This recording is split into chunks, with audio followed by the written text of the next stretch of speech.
All right, I see the clock is running like in NASA, you know, when they shoot the rocket, the clock is running.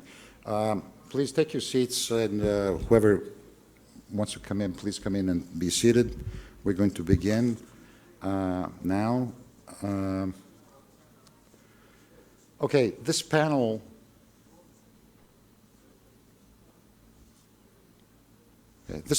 is conceived to talk about the big geopolitical shifts that have occurred. We are missing Ambassador Giuffre of the European Union, who was occupied and could not show up here, last-minute cancellation. But we have a very good panel here. We have three things to talk about. There's two wars going on. One is obviously the one in the Ukraine. The second one is in the Middle East. And the trade war that has been going on for a while now between the United States and China, slowly and creepingly widening to encompass the European Union and other players. And we'll see how things go from here as we have the second coming of Donald Trump in the sense of his re-election President of the United States. I will just have a very brief, not so we don't lose time, a brief introduction to the guests at this panel. We have Richard Record.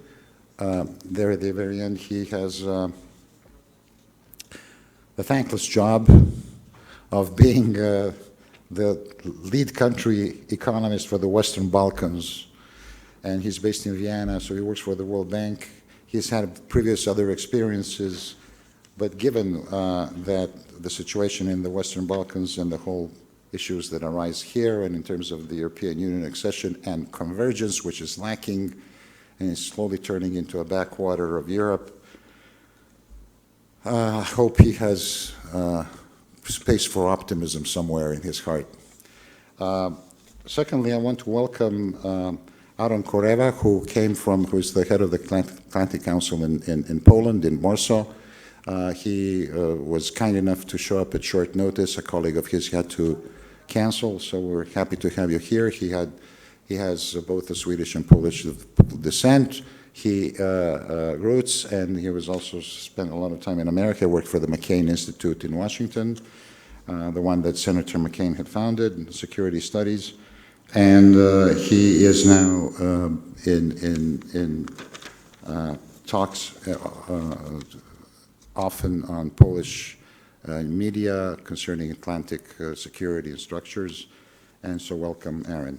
Vuksanovich Vuk is a rising star of our international political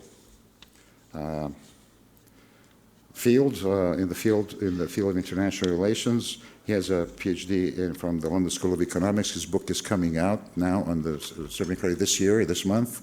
So we're looking forward to see that, and I hope you will have time to promote your book in Serbia as soon as it comes out. He works for the Belgrade Center for Security Policy at this point, and is also often a commentator. Boško Jakšić, I don't think I have to introduce too much to any of you. He's been a foreign correspondent and a foreign policy commentator for a very long time for Politika, one of the major newspaper of Serbia, but also appears in all kinds of media of various sorts over these years when it comes out with his analysis. And I don't need to introduce myself. I've been doing this for over 10 years now, so I think you know me, and if you don't, look it up on the website.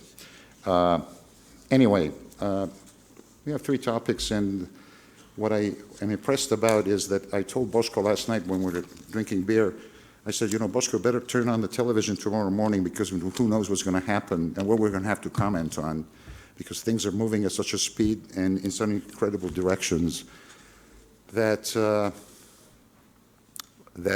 actually we're going to comment, among other things, on things that happened yesterday in London.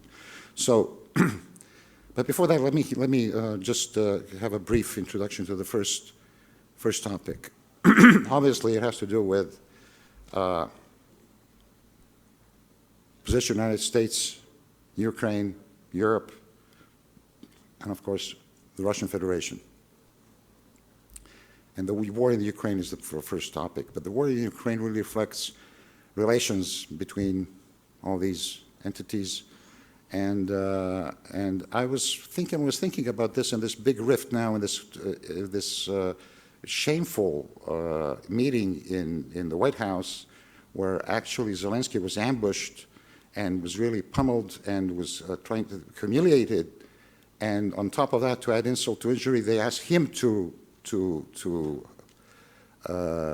apologize, and that shot down this mineral deal that was in the works. So this kind of reminds me, I'm thinking about now with the whole approach of the United States and Donald Trump to Russia and the Ukrainian thing of making a direct deal with Russia, ignoring the Europeans, ignoring the Ukrainians. So I was thinking, what kind of moment in history, what's the analogy to this moment? And when I was thinking, I said, is this the Munich moment of 1938 when France, Italy, England, and Germany told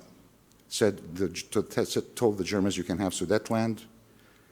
That didn't end well. Then there was the Molotov-Ribbentrop plan where they said, the hell with everybody in the rest of Europe, we'll just divide Poland when the time comes. Or was it the Belgian-Congo moment when they said, well, we're going to extort minerals from this country, and we have the power, and that's how we do it, and we're going to do this we have a shakedown the Ukrainians for that, and this is our deal, otherwise you're on your own. And all this is a big, big hit on the very order that was established after 1946, in which America, to a great extent as a hegemon, had contributed in making the rules.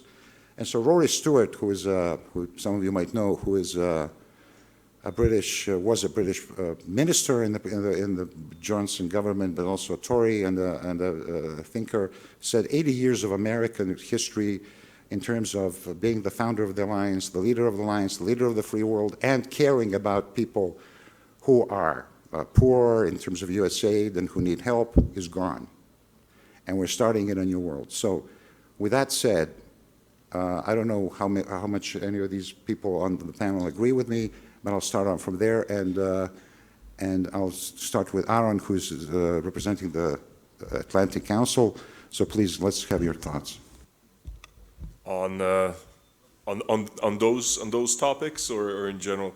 Well, first of all, thank you for the invitation. It's my first time in Serbia, and so far it's been going great. I had a 4-hour drive from Belgrade yesterday through the countryside. I had a chance to stop at a lovely little, Serbian restaurant in a village for some authentic food. So I'm in a very good mood on that part of the trip. On what you just raised, I'm not in a very good mood at all. To be quite honest,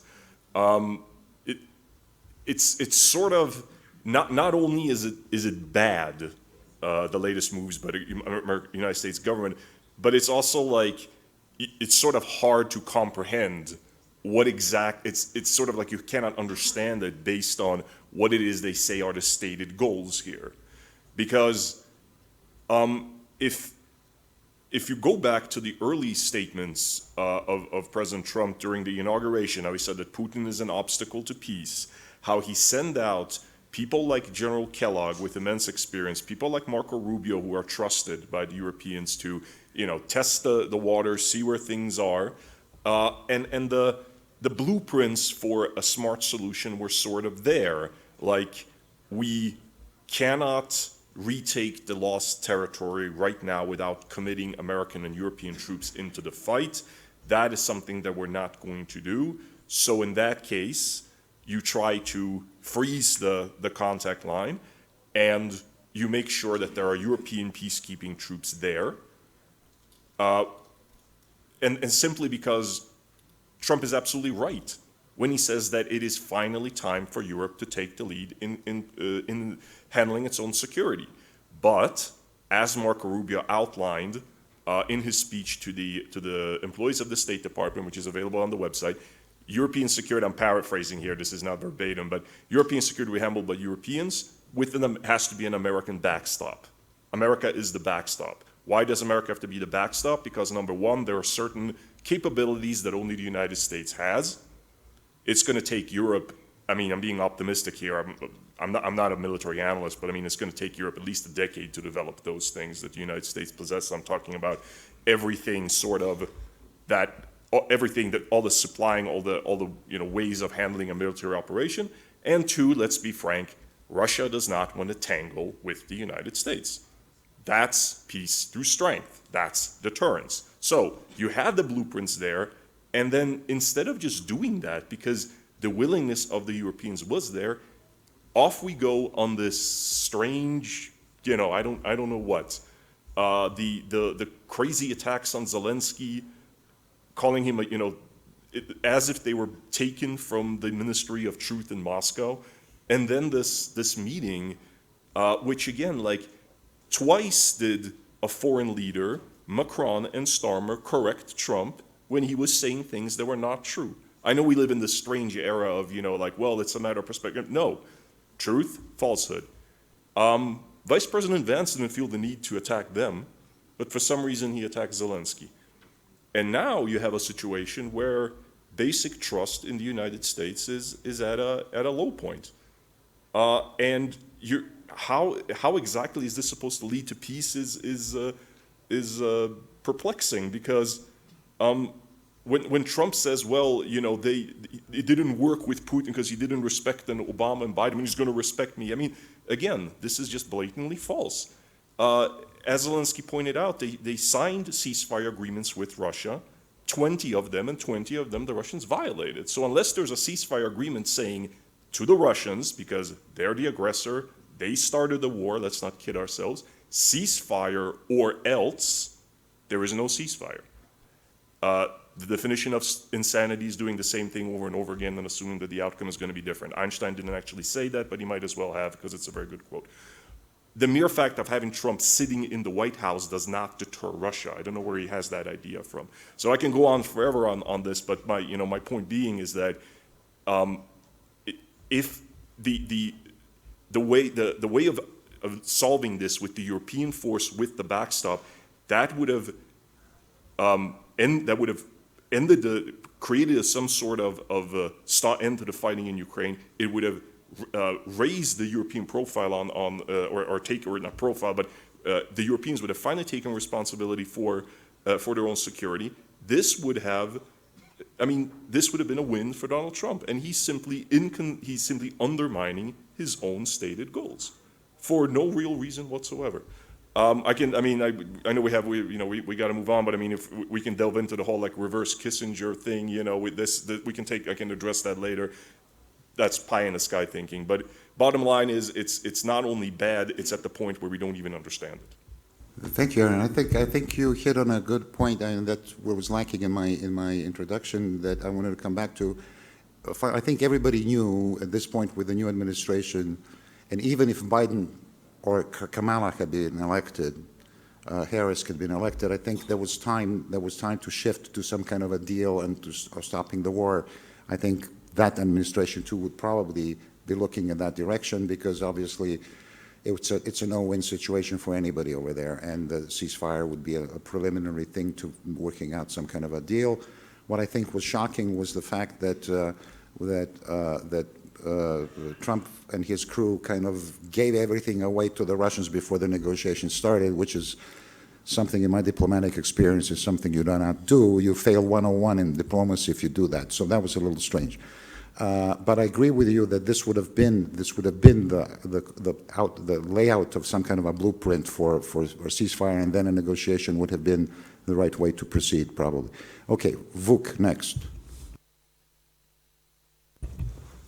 Thank you, Ivan. Well, I don't want to repeat myself in terms of what Aaron said, any of the similar points, but I do think that for me, the most interesting when you asked about the question about historical analogies. I usually don't like to talk about historical analogies when it comes to specific events, but I think that, and Munich is frequently an overused one. But one analogy which I think, and that I think from the standpoint of Europe was the most painful one, was the fact that it appeared very Yalta-like when we saw the meeting in Riyadh. And on that particular point, I think that what was painful specifically for the Europeans, that it appears that since 1945, the key decision-making centers when it comes to making effective decisions about European security are still in Washington and Moscow. And that display of European irrelevance, I think, was the thing which I do believe that some European governments are pained about Europe. But I think that this analogy that they are not being asked about European security is what pains the European governments the most. And I also think that we are approaching a very multipolar world, which will also be very specific, is that it will be a very personalized world where leaders like Trump, Xi, or Putin will be the deal makers behind closed doors. And that goes against the entire European worldview, because the frequent definition that Europe likes to speak about itself is that it is a normative power, that it has left traditional geopolitics behind itself, that it is a postmodern global supranational entity. Well, Trump, Putin, and Xi basically are bashing the entire European worldview. And yes, we are entering into a world where Europe will no longer be, it will probably still be a very stable and good place to live compared to some other regions of the world, but it will be much less stable than what Europeans have historically been accustomed to. I mean, we all know the cliche which is being repeated. I mean, it has been a part of that report that former Italian Prime Minister Mario Draghi has authored about the competitiveness of European market, and it has been repeated by the politicians and intellectuals, that Europe can no longer rely on American affordable security guarantee, on Russian affordable energy, and on industrial goods which are affordable and made in China. So Europe can no longer rely on any of these three things. And I also think that we have also seen sort of the fact that the three pillars of European stability have also been shattered. Because historically, what were the three pillars of European stability? American security umbrella. Number two, the fact that the single market and European integration process was going relatively well. And the third one was the fact that we had stability in the wider Mediterranean, primarily when it comes to Middle East and North Africa.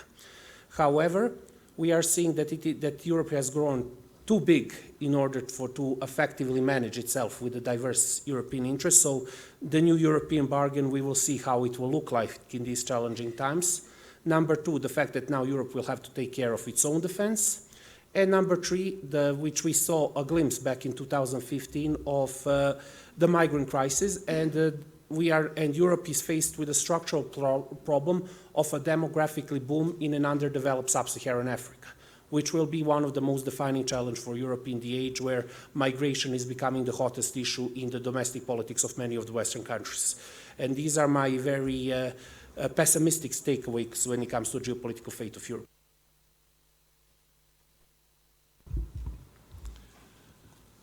Hvala na pozivu. Ja sam mogao da govorim engleski, ali poštujem domaći teren i zbog toga obratit ću se na srpskom.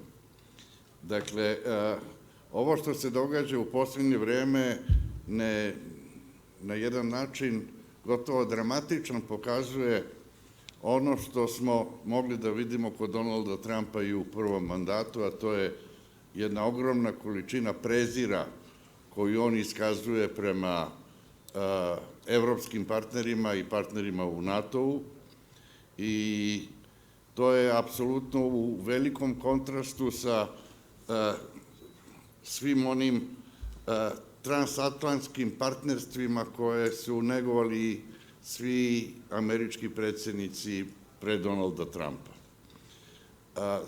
Što se potpuno uklapa u Trumpov politički narativ, jer on apsolutno ignoriše ne samo liberalne vrednosti i demokratije, nego pravila, međunarodne institucije, multilateralnost na svaki način, čak i elementarnu etikaciju, kao što smo mogli da vidimo tokom njegovog ovog nedavnog susreta sa Zelenskim u ovalnoj sobi.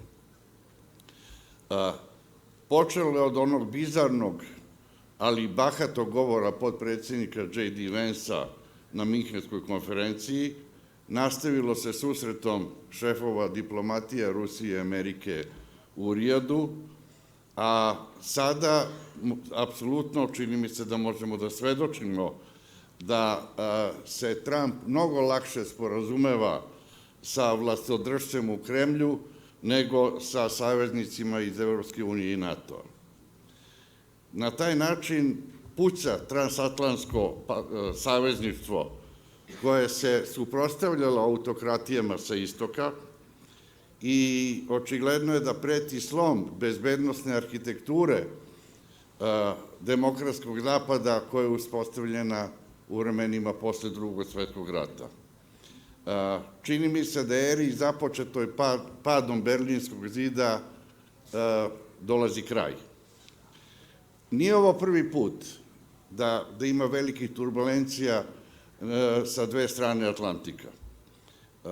Od Suetske krize 56. godine, Vijetnamskog rata deceniju kasnije, krize oko razmeštaja američkih raketa krajem 80. godina, rata na Kosovu, invazije Iraka 2003.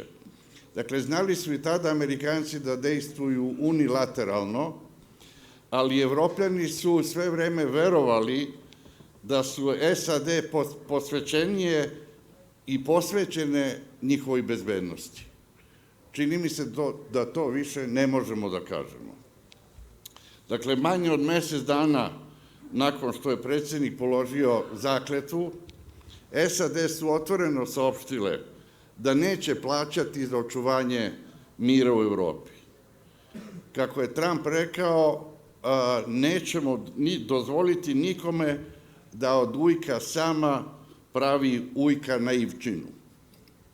Ali nije to samo pitanje ravnomernije rasporeda troškove odbrane, što je jedan racionalan američki zahtev, nego svedočimo sada da to ima i svoju ideološku jednu dimenziju zbog otvorene podrške koju ova administracija daje evropskim desničarima, radikalnim nacionalistima, populistima, demagozima svih mogućih vrsta, pa je na toj osnovi očigledno i mnogo lakše komunicirati sa Vladimirom Vladimirovićem nego sa liderima kakvi god da jesu, Francuske ili Nemačke. Dakle, čini mi se da Trump po svaku cenu želi da ukalupi Evropu u svoj onaj maga slogan napraviti Ameriku velikom.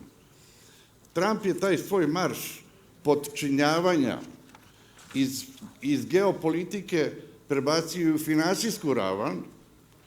Znamo da je njegova omiljena reč su carine. On je rekao nema lepše reči u rečniku nego što su carine. Tako da je Evropi preti carinama koje bi mogle da koštaju Evropu 260 milijardi evra godišnje. Dakle, raspada se zapadni front. Pred liderima posustale Evrope je ozbiljan izazov. Umesto da nagađaju kako bi Trumpa usrećili, morali bi da se pitaju šta da urade da bi zaštitili 450 miliona stanovnika Evropske unije. Decenijama činjenica kontinent nije bio ovako slab kao što je sada. Dodao bih u ovom kontekstu da je to izazov i pred Srbijom. Da li će se pridružiti autokratskoj osovini koje u najavi Vašington, Moskva, sa svim saveznicima koji se u međuvremenu prave po Evropi, ili će ostati Srbija dosledna svom geostrateškom političkom opredeljenju, a to je Evropska unija sazdana na vrednostima evropske liberalne demokratije. Trump nesumnjivo voli da komanduje i on je to do sada mnogo puta pokazao, on zahteva apsolutnu poslušnost. ne samo od svojih savjetnika i državnih sekretara koje je menjao kao čarape tokom prvog mandata, nego i od svih drugih koje smatra da su slabiji od njega. Dakle, taj ultimativni način na koji je, recimo, Donald Trump isposlovao da se izraelski premijer, njegov najbliži saveznik, da prihvati sporazum o primirju u Gazi, je apsolutno jedna lekcija koja je poučna lekcija koju bi vlasti u Beogradu trebalo dobro da se pozabave i da o njoj porazmisle. Dakle, svi oni koji kliču Trumpu Srbinu, morali bi da budu spremni na neprijatna iznenađenja, kao što je ovaj primer sa Netanjahuom, kao što je primer najnoviji sa Zelenskim. Dakle, Vašington, da završim, ima dovoljno haosa za izvoz u ovom trenutku, a nazivati danas Donalda Trumpa liderom slobodnog sveta je vrhunski cinizam. Hvala. Hvala, Boško. Well, there's another thing now, going back to Europe and maybe the repercussions, and I'll give the floor to Richard. But let me go back and to make a parallel between two quotes and two American presidents. One was Dwight Eisenhower. And we all know who Dwight Eisenhower was, and he was Supreme Commander of the forces in Europe in the Second World War and then President. And when the Treaty of Rome was signed in 1957, he sent a congratulating message. And in it he said,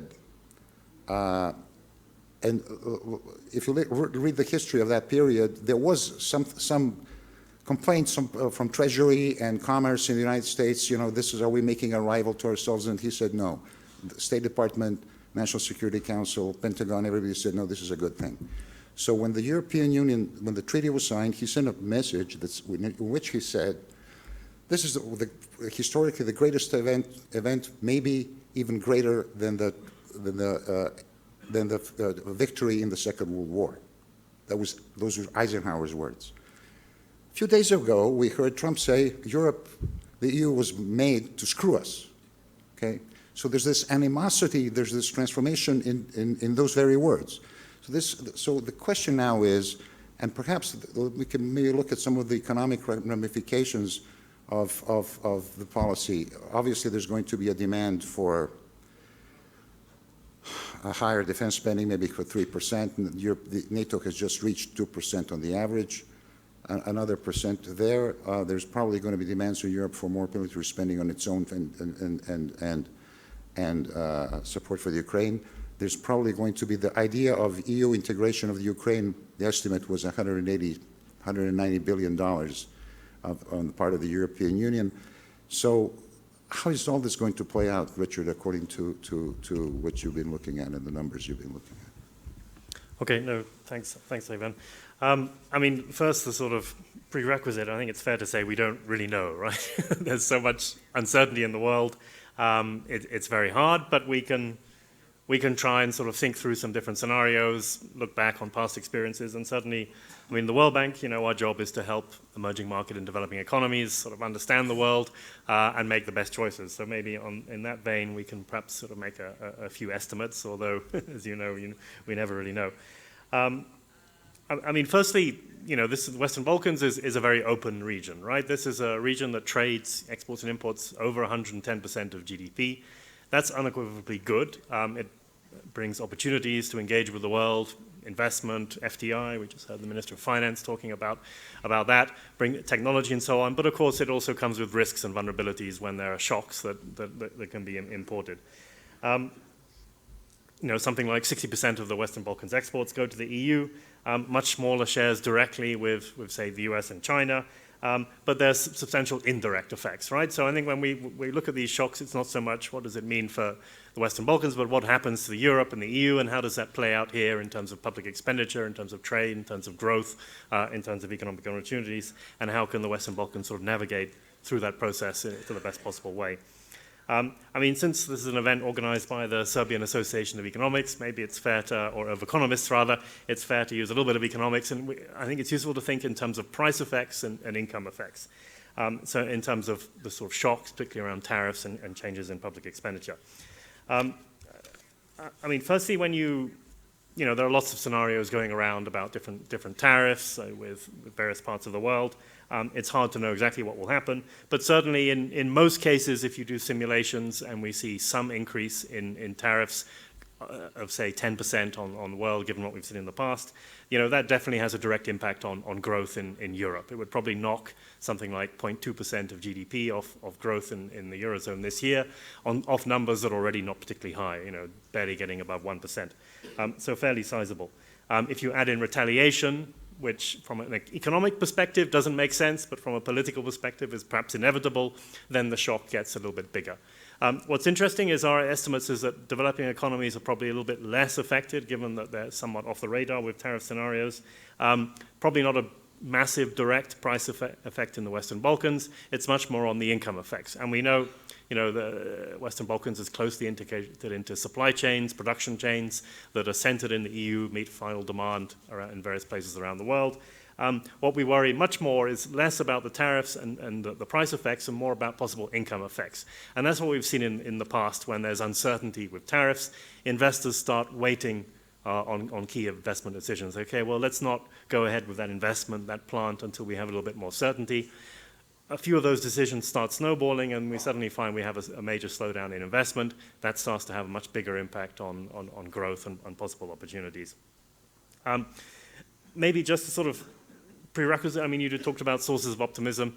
It is useful to sort of keep in mind some of the things that haven't changed. There does seem to be continued progress with EU integration of the Western Balkans.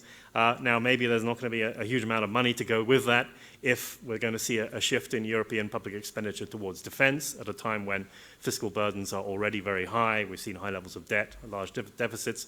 But, there's a sort of steady drumbeat of possible positive news there. We're very excited about the green lanes, these 11 checkpoints between the Western Balkans and the European Union that are going to be dramatically simplified to allow goods to move faster in and out. If we're seeing a continued sort of shortening of supply chains, reshoring, friendshoring, has a chance. You talked about the region being a backwater. Well, perhaps it could be the friendshoring sort of destination of the future in a more sort of stable, sort of Eurozone, expanded European Union, and maybe some opportunities there. Thanks. Okay, thank you. Gentlemen, let's run down just a take on what happened yesterday. I agree with Vuk. It reminds most of the Alta moment, that there's the split of the sphere of influence. And then there was the European reaction to all this in London yesterday. So what was the take of that? To me, it looked like the European was trying to stay in the game, was trying to, it's very difficult for the European leaders who had backed the whole position of A, it's Russian aggression, B, we're going to support the Ukraine for whatever it takes. 3, we are for defending democracy there. They cannot turn on a dime because Trump just wants to make a deal with Russia, that's for sure.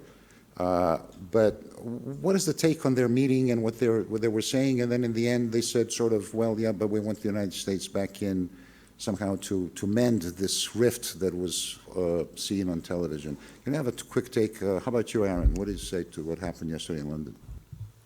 No, I mean, for obvious reasons, the European leaders do not want to return to a world of spheres of influence. As was mentioned, part of the reason why the European Union was created, we had that model before, and it came crashing down into world wars. And there are very, very simple reasons for that. Number one, great powers tend not to be happy with the sphere of influence that other great powers are prepared to give to them. Case in point, Germany before World War I. And number two, or perhaps more importantly, since we're in Serbia, the smaller countries who end up in the sphere of influence of great powers are not always happy to be in them. Case in point, Gavrilo Princip, right? I mean, what started World War I? Not the fact that all of a sudden France and Germany decided to go to war with each other, but the assassination of Archduke Franz Ferdinand. So, I mean, there's a clear reason for that, and of course they do, I think, understand what I sort of touched at before, that there are certain capabilities that only the Americans have, and again, observers of the United States are aware with that Trump is not in touch with the American sentiment on this. There was a polling done that 70% of registered Republicans, mind you, I mean, which is a minority, see Russia as the aggressor, and 83% have an unfavorable view of Vladimir Putin. So this pro-Russia constituency does not exist. What this was about is that Trump said, look, I am the only one that can make peace, and we have a problem with fate and the elites in the United States these days, so people bought into it. But when they're seeing all this ugly stuff on display, they're not really, they by and large, they resent it. Now, I'll be frank and say, as far as this European meeting, I mean, obviously jolted a little bit into action, but I can't verify this, but I did hear that a lot of this was sort of planned in advance. I've heard rumors that Kellogg tried to dissuade Zelensky from going to Washington because all the details of the deal were not really there, and so it had been better if they had just come there to sign the deal. But apparently more things had to be hammered out, and Trump's way of negotiating, if you want to call it that, is again to be escalate to de-escalate. Unfortunately, what Trump does not seem to understand is that a method that works very well in New York real estate development may not work so well on the world stage. What do you take of the London meeting yesterday? What's your take on that? Well, it's another brick in the wall of my Euro pessimism at this moment in time, to be frank, because I think that we just had a very, very big reminder still of Europe's lack of geopolitical clout without the US. Because one of the key messages were backing of Ukraine and of course support for Ukraine and the desire for Europeans to be more active in any peace management which comes as a result of after this war.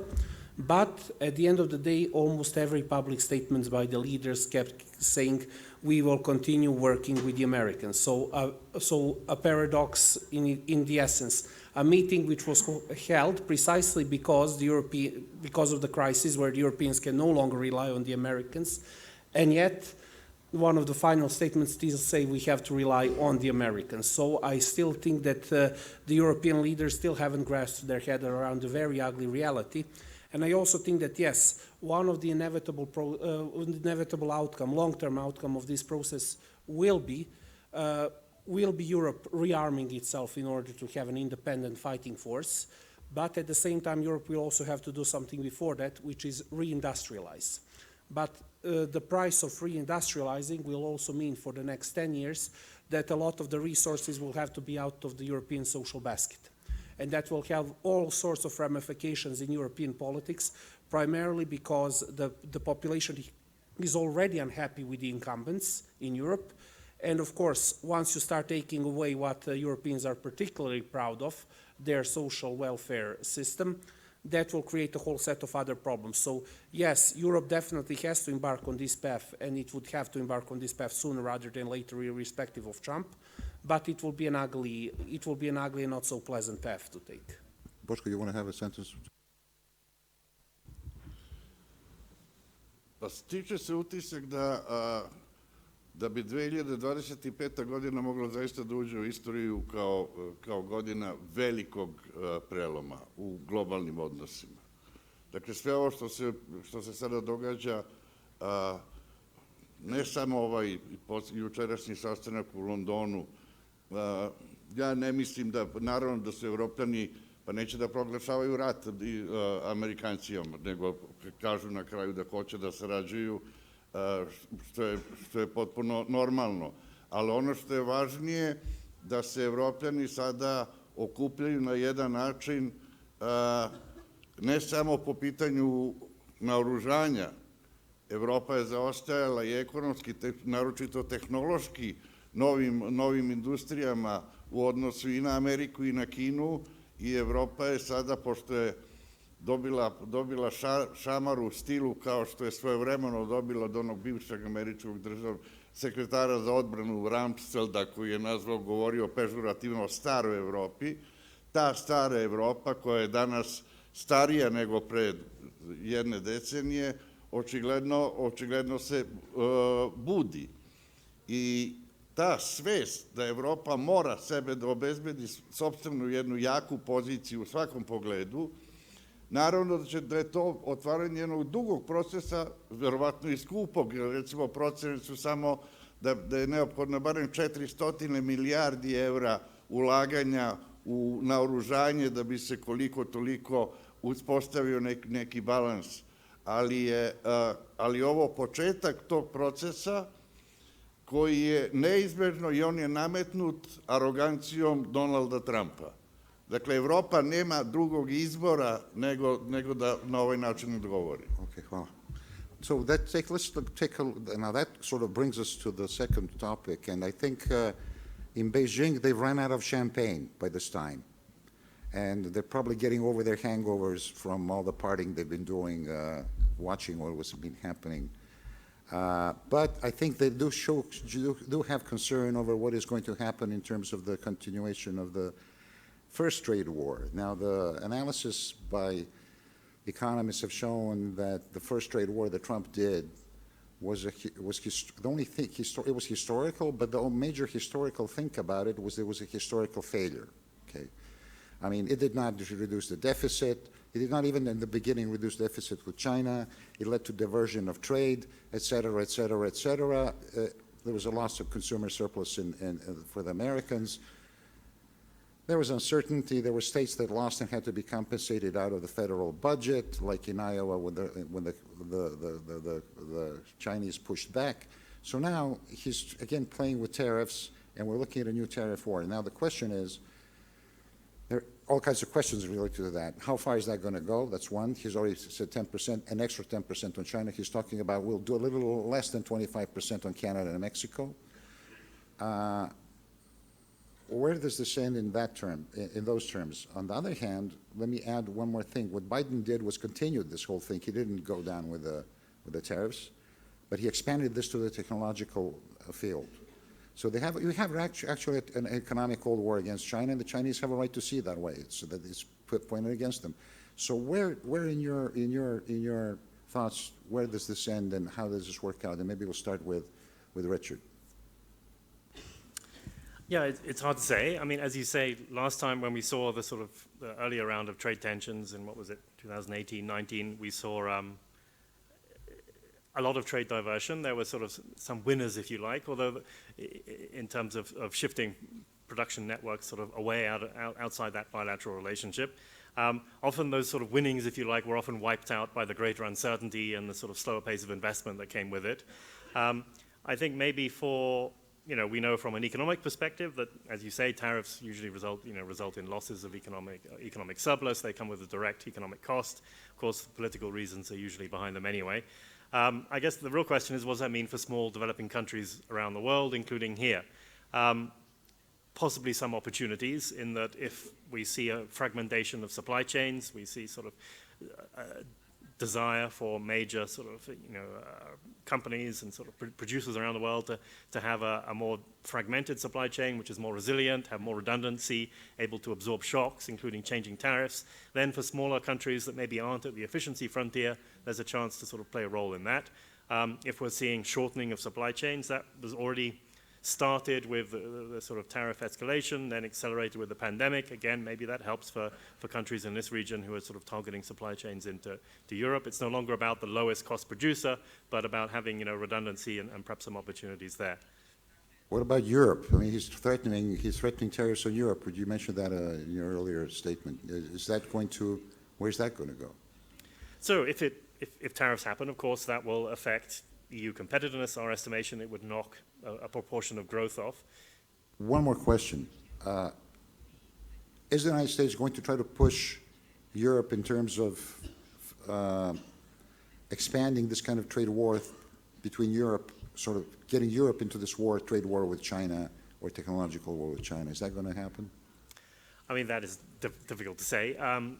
I think maybe a few things that will have implications, though. We know there's perhaps less progress now on global minimum taxes, on some of the global cooperation through the OECD and so on, that was sort of raising a higher risk of kind of races to the bottom on tax, possible sort of misalignment on some of the regulatory efforts that we know the EU is sort of engaging in on technology. if we're moving to a sort of multipolar world, then it makes it harder for smaller countries to get caught up in that. I mean, the earlier panelists were talking about some of the risks there. And I guess for the small countries developing countries around the world, diversification is key, right? Diversification of trading partners, of investment partners, between manufacturing and services, between domestic demand and external demand, and having a portfolio approach which is perhaps as resilient as it can be to shocks that are coming. Aaron, any comments? Well, since we talked about, or since I raised the whole reverse Kissinger thing earlier, I mean, if there's anyone who's doing reverse Kissinger right now, or rather is in a position to do reverse Kissinger, is Xi Jinping, right? Because you would think that someone who is obsessed with what Kissinger did might want to study, I mean, I'm talking about the Americans right now, might want to look in a little bit on what it is that he actually did. It's not that the Sino-Soviet relation was good and in came Kissinger and wrecked the whole thing. It was actually very bad and we exploited it. And right now we're sort of going down that path in our relationship with Europe. I say we because, I mean, I represent an American organization. I'm an American as well.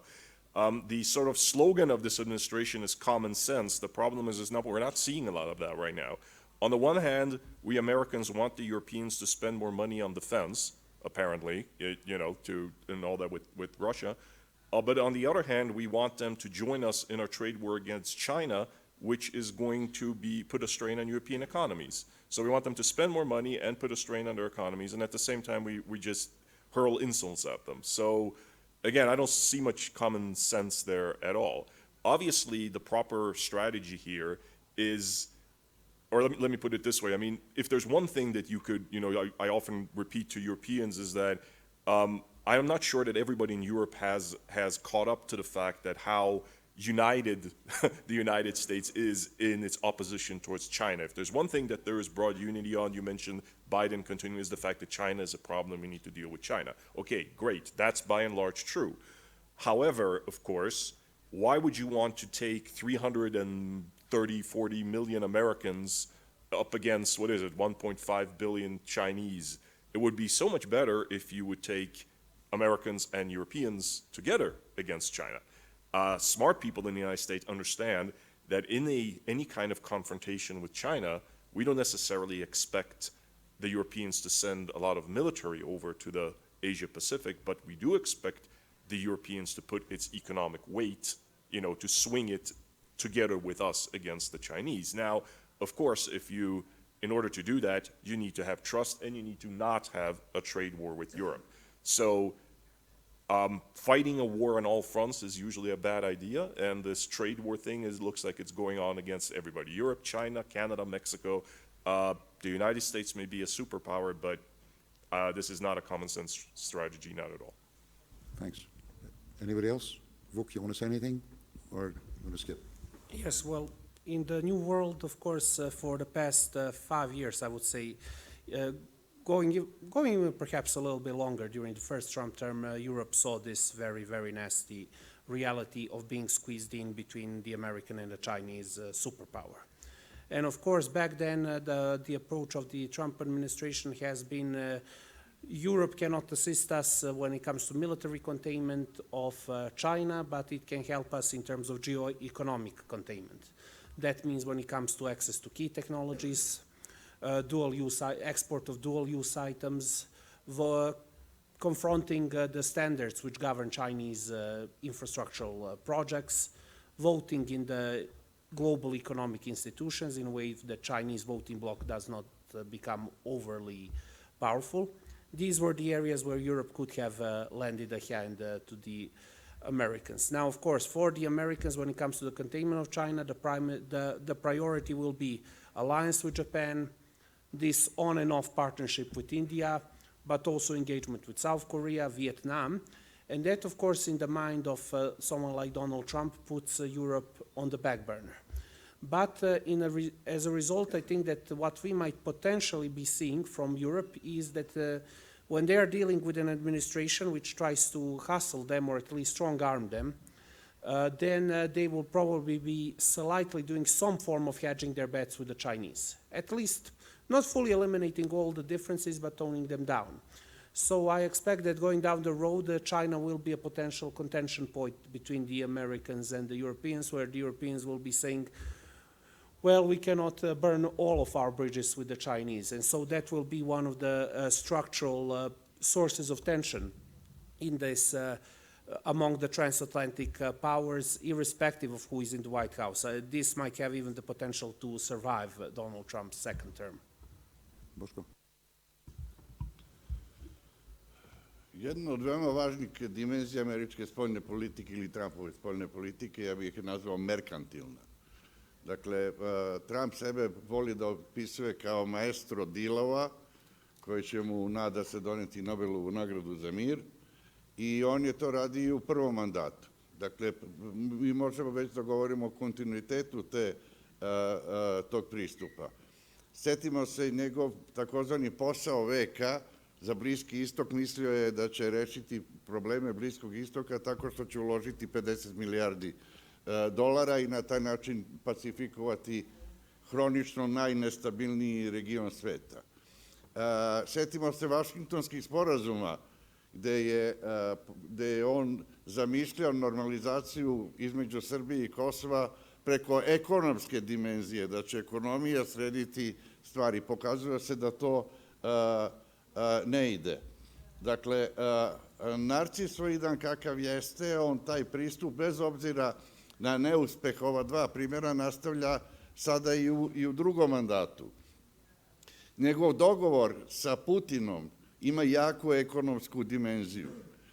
To je ne samo da on želi da nadoknadi gubitak od 300 milijardi dolara koliko su izgubili američki naftaši, nego se najavljuju veoma lukrativni poslovi sa Rusijom, koji treba da obezbede profite američkoj industriji.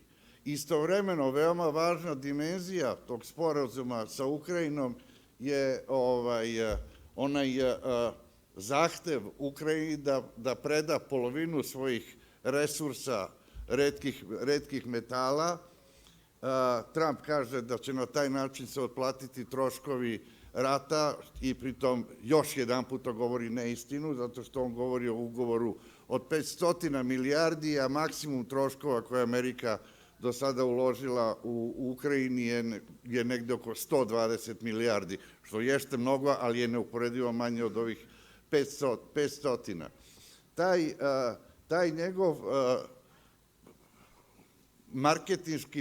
marketinški pristup možemo da vidimo čak i po činjenici da u Americi on preti da protera 11 miliona ilegalnih emigranata, a istovremeno, to zaista zvuči više nego kao ironija, nudi takozvanu zlatnu kartu svakome ko plati 5 miliona dolara, moći će da dođe do američkog državljanstva, uključujući i ruske oligarhe koje je prethodna administracija sankcionisala gde god je stigla. Tako da ta dimenzija merkantilna je veoma bitna u Trumpovoj politici, ali da se vratim na Kinu. Ja ne mislim da će doći do eskalacije trgovinskog rata sa Kinom. Trump ni podaštava Evropljane, spreman je da se sporazumeva sa Putinom. Jedini čovek, čini mi se, koga on respektuje je predsednik Xi. I on će sa njim napraviti neke dogovore. Činjenica da je Xi bio pozvan na inauguraciju, bez obzira što nije došao, je bio prvi signal dobre volje, a to je bilo neposredno pošto je Trump zapretio Kini carinama od 60%. Ništa od toga neće biti, zato što je i Trump svestan kolike bi gubitke američka privreda imala ako uđe u tako jedan ozbiljan rat sa Kinom, tako da ja mislim da će se to izbeći. Evropa će platiti svoju cenu, to je jasno, platit ćemo i, moguće ćemo je platiti i mi, ali ne treba zaboraviti da Trump jednog trenutka može kaže da ako hoćete budete partneri sa Sjedinjenim državama, onda morate da eliminišete Kinu i tolike investicije koje ima Kina u Srbiji. Raznih tu dimenzija ima ali nema odgovora na sva ta pitanja još. Thanks. Thanks. Yeah, well, well, there's one thing that, what did you mention, Bosko, one thing that I think will make, when we talk about the tariffs and that aspect of it, was that there's probably no stopping Trump except for two maybe factors. Some of them are some of the judges in the United States in terms of their internal politics and what's going on there, and defend some of the constitutional rights of Americans, like the 14th Amendment. You cannot do away with that by decree. But I think also it's the market, because when he announced the 25% tariff on Canada and Mexico, and the Canadians came out, and Trudeau came out and said, we'll put some the equivalent sort of tariffs in the United States, the stock market went down by 2% in a single day, and then he reiterated and said, I'll postpone it for next time. So I think if it starts going that way, perhaps I'm certain that at some point the markets will react in terms of the potential negative consequences of that, and then maybe this will put a stop to, put a break on some of the extravagant plans that he has publicly announced. You mentioned the Middle East, and this is sort of our third topic, and we have the least time for that, naturally, but I'd like us to reflect on that a little bit for the time that we have left. Today's, when I watched the news this morning, like I told Bosko, that's what we have to do, we saw the humanitarian aid was blocked by Israel for Gaza this morning. And again, there's this back and forth with Hamas and whatever. So, any thoughts on how this whole thing is ever going to come to any kind of solution? The whole idea that we're going to ethnically cleanse Gaza and push the Palestinians out and shove them into Israel or Jordan and build a Club Mediterranean, a Club Med down there, is obviously ludicrous. Nobody can take that really seriously. And who's going to then claim that territory and who's going to defend that? So how do we see this? We don't see any real plan, except we have a feeling that the Palestinians are being totally ignored, pushed out. Iran is a little weaker than it was to be, Hamas for sure, and Iran and Hezbollah.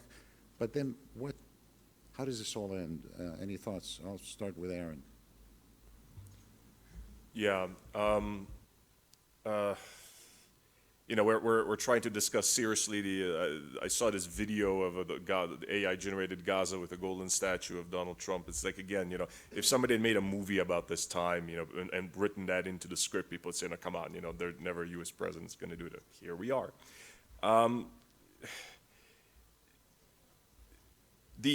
Donald Trump's, to the extent that Donald Trump has a worldview or like an ideology, people say he doesn't have an ideology. Well, yes and no.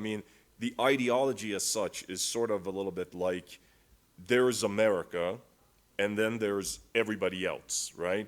China, Canada, Ukraine, Serbia, it doesn't matter. They're all everybody else. And they're all out to make Uncle Sam a sucker, right? They're all out to get us one way or the other. It doesn't matter if they're allies, non-allies, whatever. And the way to deal with that is escalate to de-escalate. So that's sort of roughly. And the whole, Gaza, I kind of try to see that through that lens, the instinct of, time to stir this pot around. In many ways, it's not entirely a bad idea, because I never understood where this legend of Donald Trump being the great deal maker really comes, in international relations really comes from, because when you look at his last term, North Korea wasted opportunity. Okay, he walked away from a bad deal, fine, great, kudos, but nothing was really accomplished there. The Doha deal with the Taliban is one of the worst deals any American administration has ever signed, because it completely undercut the Afghan government and, handled Biden a very bad situation, which he didn't. It's on him for how the withdrawal actually went about, but still. The shining example that I think is different is, of course, the Abrahamic Accords. But, of course, that wasn't the brainchild of Donald Trump. The Republicans are generally the side in U.S. politics who believe that, well, not everything has to go through. The Democrats are the ones who typically think that it's the two-state solution, right? That's going to solve everything else in the Middle East, and the Republicans tend to not agree with that. I tended to side with the Republicans on that in general. However, the situation right now in Gaza is simply, and I say that as someone who often describes himself as a friend of, and I am a friend of Israel, the proper question to the Israelis is, okay, and as you said, so what? Because we're in a situation that it's like near impossible to figure out like what the proper next step is. To the extent there was a thinking there with the Egyptians and the Jordanians are going to take the Palestinian refugees because we Americans give them so much aid, so in classic Trump fashion, we can just threaten them with, okay, I'm sure Trump's advisors know that that aid is not sufficient enough to coerce Egypt and Jordan to take in these Palestinian refugees. I mean, there's just no chance that that's going to happen. There's a common misperception among Westerners, particularly among Americans, that we tend to project our worldview on everybody else. Like, of course, Palestinians would like to move out of the way so we can shove away the rubble and build something nice there, and so that everybody can have nice houses and trade and all these other things. There was an article in Foreign Policy, I believe it was, that showed that the value system that is dominant in Gaza is that they value completely different things that they will put forward. I mean, they will put staying on the land ahead of economic development by far, and that's just the way that certain people operate. So, I mean, I'm sorry, it's gonna. I mean, just to end, I do think that the fact that Iran is much weaker presents an opportunity, but it's not. Unless someone comes up with a sensible way of how to move forward with the governance of Gaza, there's not much that can be done. The onus of the problem is that these Palestinian territories, particularly Gaza, have existed in this weird limbo of not being a state, but not being a territory. I mean, normally, like compared to Russia and Ukraine, right? There's territory, the Russians want to take part of it, the Ukrainians want to keep it. I mean, it's pretty simple, right? In this case, you have a territory that Israel doesn't want to take, or some people in Israel want to take, but it can only do that by displacing everybody who lives there, which is near impossible to do. And at the same time, nobody else in the Arab world wants to take it either. So, sorry to disappoint everybody, but I mean, yeah, I don't really see a clear way. At least no one has articulated it yet. Stirring around is fine as a start, but if you're only going to do stirring, that's not a solution either. Thanks. Anybody? Book? Well, the Middle East is one region of the globe where we won't be seeing any good news by any stretch of imagination. So when it comes to Trump's strategies and policies, this is probably the region where we were supposed to be most pessimistic for that particular front. Now, just to give credit where the credit is due, I think that the two factors which contributed most to the current ceasefire in Gaza was not Joe Biden, because he was on his way out literally the last day, but I think number two, because Trump had the credentials of being a pro-Israeli president, so no one could accuse him of anti-Semitism. And number two, the fact that the Israeli military itself got so much exhausted from multi-front operations, because this is not a military which was designed to wage long-term attritional warfare. So these factors have contributed.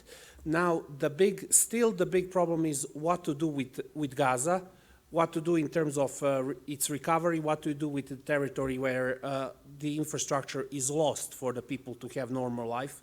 So everything that the state is supposed to provide, like public and social services, is gone after this year and a half of conflict in Gaza. And at the same time, as Aaron has said, none of the local Arab nations want to take them in. I mean, first of all, neither Jordan or Egypt want to be seen as participating in another Nakba, the great tragedy, as it is referred in the Arab world, the reference to the first Arab-Israeli war of the 1948, where the large number of the Palestinians went into refuge in neighboring Arab countries. And at the same time, also don't forget, the last time when the Jordanians took in a large influx of Palestinian refugees, they launched an armed insurgency in the early 1970s against the Jordanian monarchy. The same goes for the Egyptians, who also are afraid of the societal impact of these refugees, but also about the potential radicalization of various insurgents, extremist groups in Sinai. So no way either one of them is going to apply. And at the same time, I think that the hardliners in Israel are just eyeing for the opportunity for their army to recover and to re-engage in conflict in Gaza or wherever else. Now, the second big question when it comes to Trump is Iran. Of course, we all know how hostile he was we all remember late 2019 or early 2020, the assassination of General Soleimani of the IRGC. So I think, but for all his flaws that Trump has, I think that one of his qualities is that he has an instinctive disdain towards quagmires. And so on that point, I think that he will try to avoid that one scenario, which is to go directly against Iran and to mobilize its armed forces against Iran, primarily against its nuclear program, because Israel by itself probably cannot do a thing against the Iranian nuclear program. And it is even doubtful that even with the American assistance, that nuclear program will not be recovered in due time. But what we will probably be seeing, and I remain doubtful that this will have an impact, again, back to the maximum pressure strategy through the use of economic sanctions, but I'm skeptical that the Iranian regime will budge on that point. Well, we have Bosco, who spent time in the Middle East, in that conundrum there. He was also caught up in Iran. I remember you telling me the story when I saw you in Washington, how you got out of there when the Ayatollah Khomeini came in. So you have a lot of experience in this. So what are the words of wisdom from you, who has been living there and watching this for a long, long time? Na istoku ništa novo. Dakle, da promenim Remarkov geografski pojam. Dakle, bez obzira da sa čitavog regiona stižu konfuzni signali. S jedne strane imamo primirje u ratu između Izraela i Hezbolaha, imamo potpisano primirje u Gazi. U subotu je isteklo prva faza tog primirja, druga očigledno još nije u stanju da profunkcioniše, jer ta druga faza podrazumeva da izraelska armija potpuno napusti pojas Gaze, što premijer Netanjahu odbija, traži, poziva se na neke svoje rezone bezbednosti koje da bi zadržao te snage. S druge strane, mislim da je upravo pomenuti Netanjahu ključ svega što se događa na Bliskom istoku.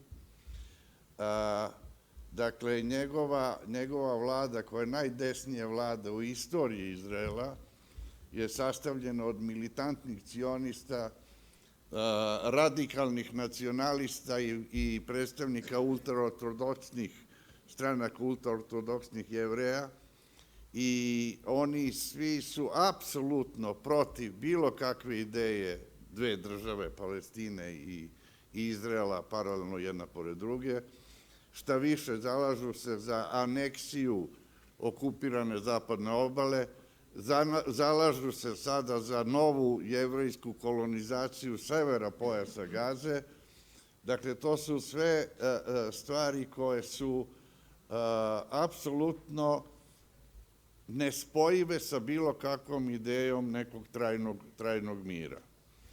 Ono što je Netanjahu napravio ne samo Palestincima, oko desetina hiljada ubijenih, i to mahom žene i dece, potpuno razorenog jednog pojasa, nego on je ogromne štete naneo i Izraelu. I ja kada govorim o Netanjahu i o svim tim suđenjima pred krivičnim sudom, pred Međunarodnim sudom pravde, da se Izrael optužuje za genocid, za rast antisemitizma, za sve je to odgovoran Benjamin Netanjahu. I njega u analizama ove situacije apsolutno, što mnogi, čini mi se, zapadaju tu grešku, pa onda izjednače i Jevreje i Izrael sa Netanjahom. Ne, Netanjahu apsolutno treba odvojiti kao jedno zlo tkivo koje se pojavilo, koje ima ogromnu podršku Amerikanaca, ali i Amerikanci snose te posljedice zapadanja u izolaciju. Dok god Netanjahu bude na vlasti, na Bliskom istoku neće biti mira. Ovo što je uradio je, recimo, sprečio i čak ono što je bio mega projekat Trumpov da dođe do normalizacije odnosa između Izraela i Saudijske Arabije, i Saudijci su bili primorani da kažu nema ništa od te normalizacije dok ne počne barem da se rešava palestinsko pitanje. One question that I want to ask you is the following. Okay, say, can Bibi, what if Bibi gets into a fight with Iran and like bombs their nuclear capacity or something? Is he going to draw America into that or not? Is he going to start betting on that? Because there's one thing that it's a no-no for Israel, and not just Israel, but for the United States, is Iran getting a bomb. Pa to jeste Netanjahova kalkulacija. Amerikanci su jako protiv toga. I bivša administracija i ova sadašnja upozoravaju Netanjahova da ne ide, da ne pokuša da ostvari taj svoj san da bombarduje Iran, jer su svesni da bi onda bili uvučeni u direktan rat sa Iranom, što Amerikanci ne žele, ali isto tako aprila prošle godine kada je Iran napao raketama i dronovima Izrael, Amerikanci nisu mogli da se ne umešaju. I američke rakete su jako mnogo pomogle da se unište iranski projektili. Tako da ta zamka i dalje postoji. Pitanje je samo koliko će Trump uspeti da se isposluje da ga Netanjahu sluša. Jer Netanjahu je do sada pokazao da ne želi nikoga da sluša i da je on zato i doveo do ovih katastrofalnih posljedica i po čitav Bliski istok, a ponavljam, uključujući i Izrael. Okay, hvala ti veliko. Richard, you want to have a say on this or not? If you want to, go ahead. If not, we'll leave the questions. Let's go for questions, is that right? Imamo par minuta za pitanja. Ako imate pitanje, identifikujte se, recite, predstavite se i postavite pitanje. Budite kratki, molim vas, bez mnogo komentara, nego pitanje. I kome je upućeno, samo recite. Izvolite. Samo se predstavite.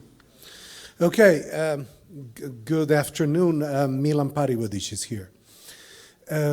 Mrs. Margaret Macmillan, the famous historian, has written an article in the Foreign Affairs, writing how important the characters of certain people in history are to the development of events. I'm interested to hear your understanding of how important is, for example, Mr. Peter Thiel? How important is Mr. Musk? How important is the fact that Mr. Thiel has brought Mr. Vance to be the vice president directly to the president? How does this relate to the Munich intervention by Mr. Vance, where he teaches Europe what is democracy? And do you imply things from those points that I just have risen? Okay, thank you, Milan. Aaron, you want to take that? Yeah, no, I would. I haven't read that article, but I fully agree that the character matters immensely. We've seen that. We've seen that in human history before. Peter Thiel, I do believe, is way more important than Musk, insofar that again, he and the tech people and the tech bros in Silicon Valley, they have this. This has been said pretty much openly by them. They have this worldview of this kind of like libertarian, no states, kind of throw out the old stuff and bring in the new. I mean, they're kind of. I mean, it's hard to explain what you would call it, but it's kind of like a tech company ruling the world kind of thing. And this is attractive to people like J.D. Vance. And this is gonna ruffle some feathers in Washington, where I'm heading on Wednesday. But I mean, I think J.D. Vance is simply someone who really would like to appeal far more, intellectually deep than he actually is, and he's looking for one of those alternative visions. As for Musk, I mean, in terms of character, it is written on the wall that there's going to be a clash between Musk and Trump sooner or later, because they are just, I mean, their egos are just too big, and we know the history of Trump and how he deals with people with great egos, unless Musk is completely subservient to Trump, which I don't think he is, because he's already started bashing things that Republicans hold dear, and that is a political cost to the president. One more question. And if we're quick, we'll take one more. Very short. Okay, maybe it's better in Serbian. Faster, much faster. Da podelim samo razmišljanje gospodina Jakšića da će 2025. biti zapamćena u istoriji po značajnim globalnim promjenama. Da li je to možda jedna od realizacija Huntingtonovih scenarija, gde je on tamo u njegovom sukobu civilizacije svašta improvizao u smislu scenarija. Jedan je bio da se, to Amerikanci su sad odradili, da se nemačka tehnologija i ruska energija odvoje. To su uspeli. Ali su istovremeno uspeli da gurnu Ruse kao second rate silu u kineske ruke. Pa sad su se Kinezi uplašili, odnosno Amerikanci su uplašili da se sada, dobro sam rekao, da su se Kinezi uplašili da će Rusi sa Trumpom da prave kombinaciju, više taj kaubojski korporativizam, ali svejedno, korporativizam, interes u kratkom roku. A u dužem roku, ako se ovo desi s ovim mirom, kako će se desiti u smislu da će se 20% teritorije alaliti, to je već za 10-20 godina plus minus dobar stimulans Kinezima da vrate svoje, to je Tajvan. I onda ostaje te dve globalne sile, ovo drugo je sve periferizirano, pogotovo Evropa. Evrope nema u dugom roku i ovo što je gospodin Vuk rekao, ta welfare state, pa to se gasi, ako će tražiti da, ako ćete se naoružavati, to neće biti para za blagostanje, bilo kakvo, pa će rasti, drastično se raste radikalna desnica u Evropi, znači ono će biti sve slabija i slabija. Nema ništa niti od reindustrializacije, niti u ostalom Huntington je to i rekao, da završi s tim. Sa prvom godinom 20. veka zapadna civilizacija je ušla u proces dekadencije. Mi smo svjedoci toga. Samo sam to da pitam gospodine Jakšića, da li ima donekle saglasnosti svojim mojim razmišljanjem? Yeah, just let me say one thing, Josifidis, you couldn't pick, maybe you could paint a little lighter picture. I mean, that was really pretty dark, you know, so. Pa ostavit ću za kraj jednu poruku za razmišljanje ovde svima. Dakle, vama svima poznati Joseph Stiglitz je nedavno govorio podsjetio je kako pre 35 godina Francis Fukuyama govorio o kraju istorije. Uveren da je vreme slobodnog tržišta i liberalne demokratije da će trajati sva vremena. I on je tada proglasio kraj istorije. Stiglitz sada kaže da je dolaskom Trumpa na vlast ne da si je pokazao da je Fukuyama pogrešio, nego da nastupa nova era, a to je era umesto kraja istorije, kraja progresa. Mislim da je to najupečatljivije ilustruje sve ovo čemu prisustujemo. Ok, hvala. To je kraj, već smo isteklo, vreme nam je isteklo. Molim vas da pozdravimo naše. Thank you all for coming and being part of this. So thanks a lot. And hopefully things will not turn out as badly as we have portrayed here. There's always